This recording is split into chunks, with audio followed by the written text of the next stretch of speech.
Welcome to Carolina Conversations, the place for conservatives to meet North Carolina leaders and hear about issues they care about. Cool. Well, thanks for having me. Yeah, thank you. This is the first podcast that we're doing. It's Okay. gonna call it So Carolina. I'm like your guinea pig? This is the guinea pig, so this is why it's like slow rollout. Yeah. All right. See where we're at. Carolina Conversations is the idea is to have a place where conservatives like yourself can come talk about introduce yourself, let people know who you are, what's going on, also talk about the issues of the day that are important to conservatives. Because we don't. Okay. Every time you turn on the news, they're not talking about issues that we care about. They're always talking about issues that, the liberals in California and New York care about. So this is, trying to have a different space here. Yeah. So we're out here in Western North Carolina. Let's talk about Helene recovery, like what's going well, and then maybe like what are some areas that need more attention. So I learned something from my Senate colleague, Rick Scott, who was governor of Florida, and they've had a lot of hurricanes. Yeah. And, you spend time here. We're in Transylvania County now. One of the 25 counties this was kind of like where it started. So it's from Right. here in north, French Mhm. Broad, the rivers here flooded the rest of western North Carolina. But he said the FEMA is as good as your governor. Right. And I've always remembered that. He said that in the very early days when I was talking to him in the Senate. Mm-hmm. And, first of all, a lot of what we do in the Senate office is making the federal government do what it ought to do anyway. Right. When it comes to constituent care. So, Yeah. like day one, out of camera shot, but Kyle, state director's here. Yeah. And we just hit the right. First of all, we said we're parking in this office Mm-hmm. and we're taking calls morning, noon, night, just to first of all understand what's going on. Let's get the facts on the ground, and then Mhm. let's go. Let's just get out there in the early days. It's just pure chaos when you see what the people here went through. You're out here, you saw it. Yeah. I think about 108 lives were Mhm. lost. Absolutely tragic, each and every one, heartbreaks. And then, I can't believe it wasn't more when you saw the devastation. Right. If you know North Carolina history and you go back to Hurricane 1989, you go back to Mhm. Hurricane in 1999, you have a big wind event coming through Charleston up here in the mountains, and then you have big water in 1999 with Floyd. Basically, this is a combination of those two. Huge water, but in the mountains of North Carolina. Yeah. And so what happens is you've got FEMA, you've got USDA, you've got HUD, Mm-hmm. and getting them to do what they're supposed to do. So the money is flowing. I wish it was flowing faster, but there's also accountability factors Mm-hmm. to make sure that it's being spent appropriately. So you want to put those checks and balances on it, but you want to get it to the people because you got to pay for these excavators, you got to pay for the debris removal, and it's expensive, it's time consuming, and so our job is to primarily make sure that these agencies are doing what they're supposed to be doing and getting the money to the people that need it. Great. What's like a success story that you want to highlight With Helene? with Helene recovery? Like, we all saw the devastation that happened, but like now we're starting to see success stories and recovery stories. I want to shift it a little bit and Mhm. just talk about people outside of government. Yeah. And just seeing the neighbors that help Mhm. neighbors. Yeah. And you could say, if somebody was across the creek and they weren't harmed and they could help their neighbor, they did. Mm-hmm. If it was the next county over that was okay, they could help their neighbor. I saw people come as far away as Washington State, Mm-hmm. like emergency officials from different states, Louisiana, Washington State, Texas, that were flowing into our state to help stand up emergency operations. They were sending equipment, they were sending individuals, expertise. You go to people like Elon Musk that were sending pallets of Starlinks because you would get these volunteer fire departments that couldn't communicate. Mm-hmm. And nobody could talk to one another. The cell towers were down, the fiber optics were ripped up. And so you had private individuals Mm-hmm. that were aviators, helicopters. These are like two-person helicopters. These small things that were hobbyists sometimes a small business or a racing shop like Rick Hendrick or Greg Biffle. They were coming out here. They were delivering small generators, a can of gas, and a Starlink, and that's kind of how it started rebuilding. Right. So people could talk to one another to figure out what was going on. So it was the private individuals, Samaritan's Purse, Red Cross. Just to see Samaritan's Purse goes all over the world and helps people. Mm-hmm. but this was their backyard. And, you know, when you look at the Billy Graham Evangelical Association and kind of Asheville-centric, and then Boone-centric for Samaritan's Purse, just they really stepped up. So I want to give thanks to the private individuals, whether it's somebody with a chainsaw and a four-wheeler, or whether it was a private faith-oriented organization like Samaritan's Purse, the whole range. Yeah, I think, you know, looking at Helene, like the recovery, like people helping neighbors, like that's the best in North Carolina, right? Oh, yeah, yeah. People love this state. And what's the old statement people would say, like, what, you know, when it comes to real estate, you want to rent at the beach and buy in the mountains? Right. That was the year it was completely opposite. Yeah. You know, coming up, you know, we're late August right now. So 11 months ago, tomorrow is, you know, when all this happened. Yeah. So transition a little bit more to your biography. Like, why do you love North Carolina? Why did you make this your home? I'm a little biased. I was born here. Okay. So my dad came here by No choice. reason to leave? No, family came here by choice. My Yeah. mom's from South Carolina. You don't brag about your, you know, having New Jersey roots, right? But my dad was from South Jersey, which is agriculture, and his older brother played basketball in high school, got recruited by Wake Forest, and you know, played there. When they had moved from the town of Wake Forest over to Winston-Salem, this is 1956. Played under a guy named Bones McKinney, a Baptist preacher and coach. That makes sense. Right. Wake Forest back then. So my dad went. My dad followed his older brother Downs. Okay. Said, I'm not going back to New Jersey. Staying. He had met my mom in high school. Okay. And they came and made a home here. And so that was 10 years prior to when I was born. Yeah. And just been here ever since. Yeah, I've lived 4 years in grad school in Texas. Okay. But this is home. Yeah. And I love it. And I love what the state has to offer. I have small business background, family business background, and just being the #1 state in the country to do business in. Yeah. People love it by CNBC. We've been first or second in the last 4 or 5 years, probably 3 or 4 times. Yeah, since the Republicans took control of the journal. 100%. Yeah. And no, it was not an accident, guys. No. There's a lot of tax reform. No, you have a governor that goes around and cuts ribbons, but it's all the work of the Republicans that gets that done. Right. Yeah. We'll take that. Yeah. So how did you meet your wife? Yeah. I was a rising sophomore at App State. Okay. And again, I have 2 older brothers. One went to High Point University. One went to App State.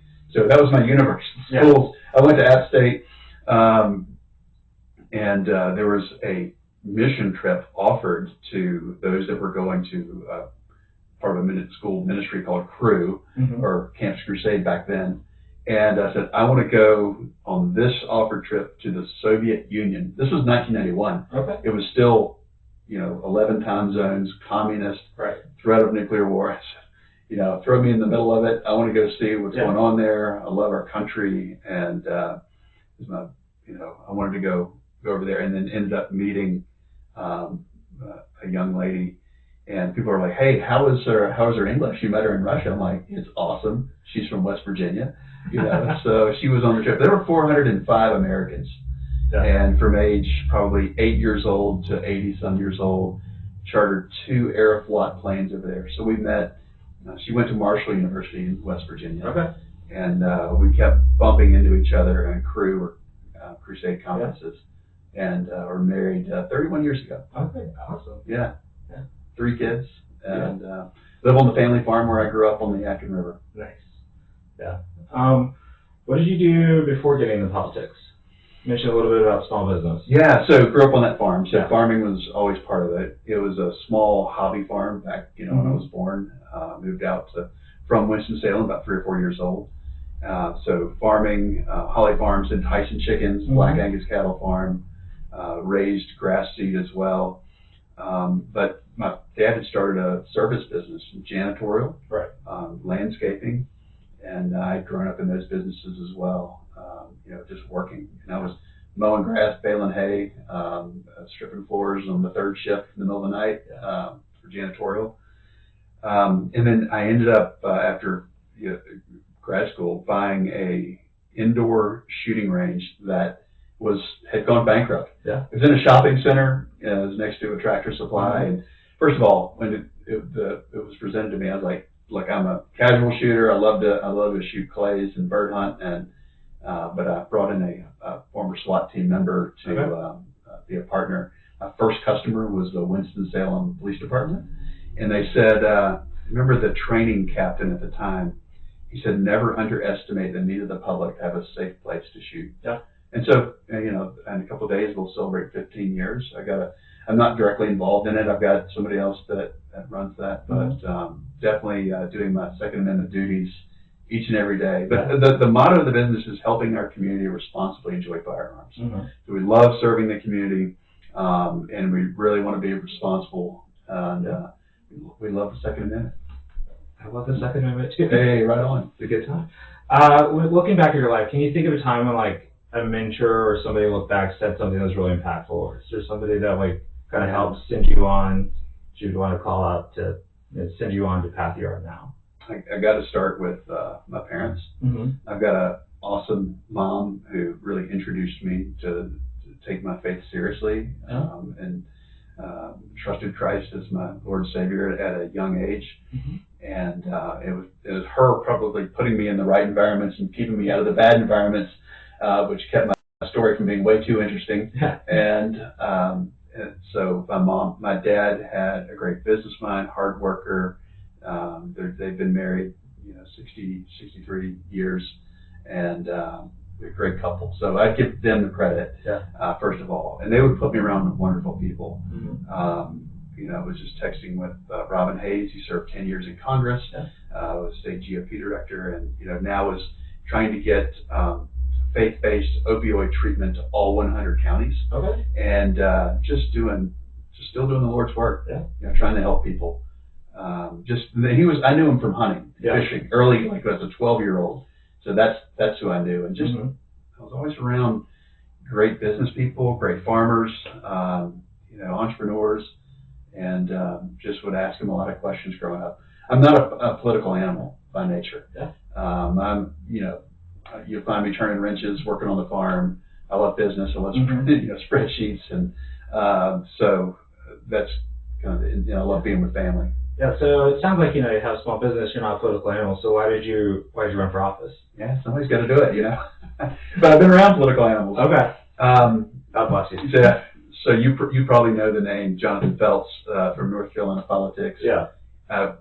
We knew each other. We went to church camp together growing up from the Winston-Salem area. Went to high school together. Mm-hmm. And he went off into politics early on. I went out into business, and grad school was, I was interested in faith and business. So seminary for grad school, business school later on. Jonathan and I, he went and did a stint overseas, helping with some elections after working in the Bush White House. Yeah. We spent some time together. I said, hey, if you ever see an opportunity for me to serve in politics, let me know, because I'm not watching, right? I'm not going to these meetings looking for an opportunity to jump in, but I have this willingness to serve. Our family's engaged in the community, and we like helping people in general. And he called me in 2016. He said, "You see this district they're drawing in Davie County? It's an open seat." He said, "It'll be so easy. Easiest thing you've ever done." I was like, okay. So I remember driving. I think we ran out of hot water because I took a long shower going like, am I really going to drive to Raleigh and file to run for Congress, never having done this before in 2016. And he's, so I went, I filed. That was on Good Friday of 2016, and so the next Saturday, so it was the Saturday before Easter, then you open the papers, right? You're publishing, so we didn't just click, we opened it. I remember seeing 17 Republicans had signed up. I'm just going like, oh my gosh, what have you got me into? And all these people were way more qualified at the time than I was. They had been in state Senate, state House, and they were the politically involved and political animals. I was like, I'm just going to go back to work. Easter Monday, it's going to be me at the office. And then people called it, no, you can do this. You need to meet this person, that person. And so we started, like building an airplane rolling down the runway, we started building a team, showing up to events and just saying, this is what I believe, this is what I'd like to help accomplish. Yeah. And we ended up winning. And it was a plurality. So whoever had the most votes, you didn't have to get a certain threshold because of the short duration. It was like a 2-month campaign. Yeah. to win the primary, and then you had a regular race after that. I was watching it. I was like, oh, that does not look fun. No, it wasn't. But you did learning. I mean, Right. that race and then they came after me because it was a pretty tight district at the time, especially you had the Trump election of 2016, and then the reactionary election in 2018, and self-funder liberal. They put millions of dollars against me in a tough district, and maybe you were involved. You sound like you were involved at some level. I was involved at some level. That 2018 race, prepared me to run for the Senate statewide. Great. Now we're getting a little bit more politics. What are your initial thoughts about the Whatley-Cooper matchup? I think Whatley's amazing. When I reached out to the White House, I said, look, you got to think about Laura Trump. Yeah. And I talked to Laura before I ran in 2022 for the Senate. She's very talented, but she's had to deal with Fox. She's a mom. Yeah. She spends a lot of time in Florida, but she's rooted in North Carolina. So I said the other is you got to think is Michael Whatley, and knows every county. Yeah. He's from Western North Carolina. He knows every issue that you face. Yeah. He's just a smart guy. He's a good guy. Amazing family. He's the right guy. Yeah. And plus, if he declines, then you've got a great bench of other folks in the congressional delegation. Others. I think I have a list on my phone of 19 people that were interested in the race. Yeah. And I said, ultimately it's going to be the people's choice because there probably will be a primary. Mm-hmm. That's fine. Yeah. It's the people's option, and they'll choose their candidate. I believe it will be Michael Whatley. Yeah. But he will have to earn that. Mm-hmm. And then I think he's going to be Cooper. Cooper. Yeah. Look, you started the conversation asking about Western North Carolina. Yeah. And I would reach out in those early days. I mean, we were on the road. It was late. We were all working overtime, as we should have, and we still are. And calling him and saying, hey, can we collaborate on this? You might want to think about this. And I saw a thin-skinned, defensive person that left the state in an incompetent position. Yeah. Or he threw incompetence. And I think there were people around that wanted to help and wanted to do the right thing, but I was not impressed. Yeah. And again, he's cut a lot of ribbons on the work that Republicans have done in the state. Right. Yeah. From your vantage point in the United States Senate, what should North Carolina voters really be paying attention to? Like, what makes a good senator? Like, you're going to have a much better perspective than I do. I think somebody who cares about people. Yeah. But also somebody who comes from the right worldview.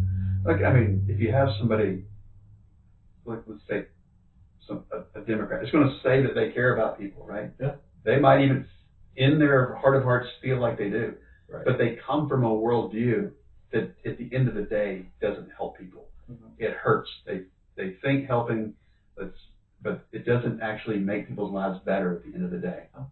It puts them in dependency. It leaves them with fractured programs and thinking that they need the government to survive. We need a framework of government, right? But we need it to be limited, and we need it to be very competent at what it does. And you don't get that from the left or from Cooper. Yeah. What do you think about the seminal accomplishment of Republicans this time legislatively is the One Big Beautiful Bill? Like, there's a lot of noise about it. There's a lot of stuff that's not true, some stuff that's half true. Like, what is the bottom line for North Carolina families? How does the One Big Beautiful Bill help average everyday North Carolinians? Let's look. Remember, if you have the old 35 millimeter film and you can look at the negative, let's flip it around and look at the inverse of it. So the meat of it was the Tax Cuts and Jobs Act renewal from 2017, which really launched our economy to be in a really good position. And the Democrats had two opportunities to reconcile, to overturn that. Yeah. They didn't do it because they like it. They like to claim credit. Again, more ribbon cutting on the backs of Republicans. But they didn't do it. Joe Biden didn't do it because the unspoken secret is that he actually liked what it did for the economy. It put him in a chance to be able to survive COVID. Yeah. The work from President Trump, and Trump won. When you start talking about the parts of the bill, if you poll it, it's wherever it is. I don't think that matters. But when you look at the parts of it and you go to an individual in a restaurant and you say to your waiter or waitress, you said, "Do you like no tax on tips?" Yeah. Yes. If I'm talking to somebody that's out and it's late and they're working overtime, I said, do you like no tax on overtime? Yes. Right. If you go to a young family, you said, do you like the increase in child tax credit? Yes.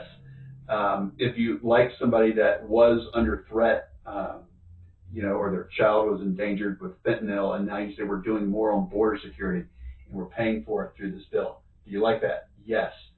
So you go through every aspect. You go to military families, and do you like that we're increasing the budget for military, whether it's equipment or whether it's salaries? They're like, yes. So every single part, people love it. You go to somebody that's on Medicaid, there's a hot button.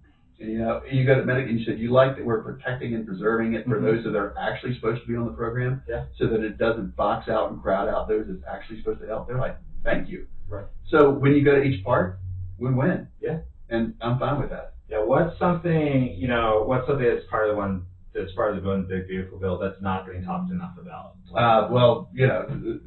The Pell Act. Yeah. Not to be confused with Pell Grants, but the Pell Act. So it actually takes short-term. It makes the Pell Grant applicable to short-term, high-quality education. As little as 8 weeks. There are people that say they don't need a 2-year associate's, they don't need a 4-year degree, they want to go right to work, but they may need some support for a welding credential or a plumber's assistant or some sort of credential that'll get them into the workflow.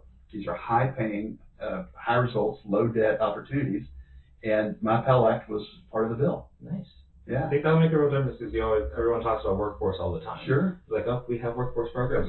We need look, AI is a huge part of my emphasis, but AI is not going to box out these employers. These folks, it's changing the world around us, but these folks have the most opportunities. They still need electricians.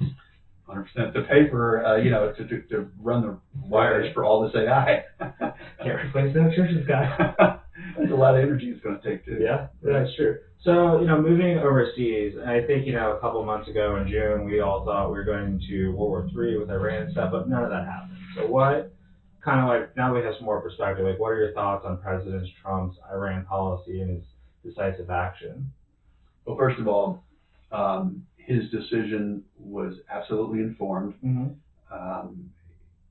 I'm on the Armed Services Committee, and I'm on the Intelligence Committee, and we don't talk about anything classified in a public setting, but I saw one of the most beautifully orchestrated, flawless operations by the Trump administration. Everyone worked in lockstep. The intelligence that was informing it, the timing, the overflight permissions, the mechanical, all the way down to the guy or the lady that was turning the wrench on these B-2 bombers, everything flawlessly. And rather than dropping one of these GBUs, they said, let's drop several of them. The follow-up battle damage assessment, great. His goal was not to go to war with the country, but to stop their nuclear capability. And he did it. Right. When you have a country that says death to Israel and death to the United States, you got to take action. And when they say that we're going to be nuclear capable within a matter of days, weeks, or a minimum months, you got to take action. Actually, that was the policy of President Bill Clinton. It wasn't a new American policy. This is peace through strength of Reagan, which you saw replicated in administrations on both sides of the aisle afterwards. Yeah. Not through Biden, though. Unfortunately, it was just chaos through weakness. Yeah. I know you're involved in some of the hostage situations with, the Americans that are held hostage by Hamas. Can you talk a little bit about, some of the work that was done by the Trump administration and others to kind of help free those Americans? Oh yeah. And then, I mentioned the hostage or the chaos through weakness. When you look back to Afghanistan 2021, that really set off a chain of events that said America is not going to be peace through strength, and it's not going to take itself seriously on the world stage, which allowed the Ukraine invasion.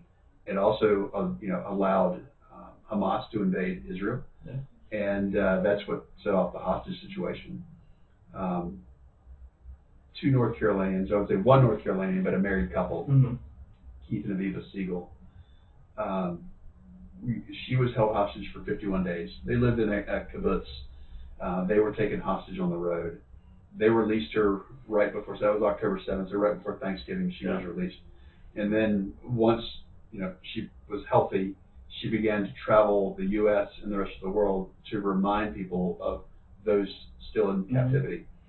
And so we worked with Aviva and to get Chapel Hill native Keith Siegel released. And one of the most beautiful things we've seen is him at his daughter's wedding in recent weeks. And he's healthy. 450 some days that he was captive. Such cruel conditions by Hamas. And Hamas could end this instantly. And they started this and they can end it. And Israel is taking their security seriously. They're making the region better. It's not pretty, but again, at the same time, they're doing what they need to secure the region. And when I see what they did to North Carolinians, it just breaks your heart. We had the Nutra family call us early. We had family members and friends of the Siegels call us on October 8th, 2023, and say, these folks are in captivity, this is what's going on. So we had to, when the world was still reeling about the attack, on the concert, then we were getting details. And we said, all right, so this is real, not just because it's American citizens and travesty in general, but this is what's happening to North Carolinians. And so let's go after this. We traveled to Qatar, we traveled to Egypt, we traveled to Israel, Jordan, and just working with allies, the UAE, and saying anybody that has an influence and perhaps could be a channel to the release of these hostages, we're going to work on that. And so we didn't let up because it's easy, and you don't understand news cycles, so that this moves out of the, a couple of weeks moves on. And I'm like, you can't. These people are being held hostage in cruel conditions. Some of them wouldn't have this much water for a day or two. Or one bottle among several of them. It was just awful. From given your involvement in the situation, like what are some next steps you think the U.S. can take to help? Obviously, the easiest solution is for Hamas is surrendering these hostages. But what are some steps the U.S. can take? That is the solution. We need to support our ally Israel, and I think we can make sure the world understands that this is up to Hamas to stop. We're going to keep supporting our ally as in giving them what they need to make their region safe. And I think Palestinians in the region are saying that this is actually making the region safer. These are people that have destroyed Gaza and over the last 50 years and made it worse. Lebanon is, still you have Hezbollah there. But remember, these are, back to your question about Operation Midnight Hammer. All these are proxies of Iran. So Iran is a malevolent force in the world, and a lot of it plays out whether it's in Lebanon or in Israel, in Palestine. And I think we talked about some of the big issues: the Senate raise, tax cuts, Iran, Israel. But what is an issue that the legacy media is not really keen in on that they should be paying more attention to? What's something that's kind of below the radar of the chatter in class that nobody's talking about that you want to make sure everyone is on our radar, is on my radar as a North Carolinian? Well, I think all of us, as a North Carolinian, you can do two things. One is the business environment in North Carolina. We mentioned number one, number two, and back to number one again for the country, all 50, right? So that's great North Carolina story. State legislature is doing just a fantastic job. I'm always so proud of those. They don't get paid hardly anything, maybe mileage for showing up, and they go to work and they do a great job in the state legislature. Nationally, I would say, look, while I didn't grow up it's not the Milton Friedman I grew up with when you look at doing tariffs like President Trump is, but he's leveling the playing field for us. He wants to bring industry back to the United States. And the people that he's put around him, like Lee Zeldin at EPA, look, we all love our environment, but you have to work mankind with the environment, for human prosperity. And I think we're just doing a great job at that. So the deficit is being reduced through economic strength. You have to have growth. Getting the big, beautiful bill through provided some certainty. I think now that we're getting so many trade deals, South Korea yesterday, and partnerships, you're going to see a reindustrialization, reinvestment in the U.S. I think. They can all come to North Carolina. It's the #1 business climate. Why choose anywhere else? Just go to #1. Yeah. This is great. In North Carolina, I mean, when you look, we're in the mountains now. Last week I was in northeast North Carolina. Yeah. No interstate goes through there, at least not yet. And I think they're working on 87, but still, this is a great story. We've got so much in the state as far as resources, people, workforce, education, roads, networks, airports. But for North Carolina, back to where we started. Yeah. The rise of aerospace. Mm-hmm. When you see Jet Zero, when you see Boom, Supersonic, I mean, that's really cool what they're doing in the Piedmont Triad area. Because we're first in flight, not Ohio. my Ohio friends get a little annoyed at that. It's like it's on my coin. They keep coming here. They do.